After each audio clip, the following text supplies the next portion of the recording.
Za nami je že 16. otroški festival gledaliških sanj in veseli smo, da ne samo, da se kvaliteta predstav vsako leto zvišuje, ampak se nam tudi zdi, da so otroške kreacije vsako leto bolj njihove, bolj iskrive, bolj žive in mi bomo vsem svojim delom, povratnimi informacijami in bom rekla žiranskim doprinosom poskušali še naprej izboljševati kvaliteto pač otroške gledališke produkcije v Sloveniji.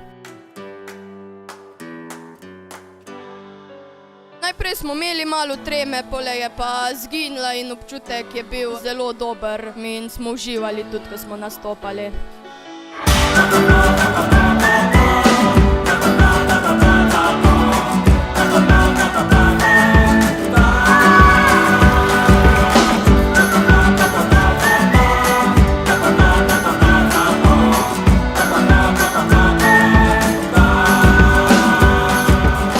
Festival. Povej mi, je kakšen napredek v sami igri in predstavah skozi 11 let si že pri tem festivalu? Ja, napredek je predvsem v tem, da vse besede, ki se na tem odru zvrstijo, zdaj res pridejo do zadnje vrste in do vsakega gledalca, kar pomeni, da je artikuliranost otrok neverjetno napredovala.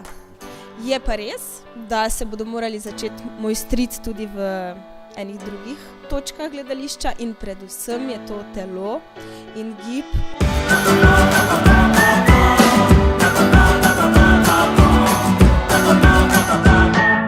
Hvala organizatorju festivala Pionirskemu domu, saj smo bili tukaj za in zaradi gledališča. In otroci so spoznali, kako pomembna umetnost je gledališče in da so vredni in spoštovani kot mladi igralci. Hvala.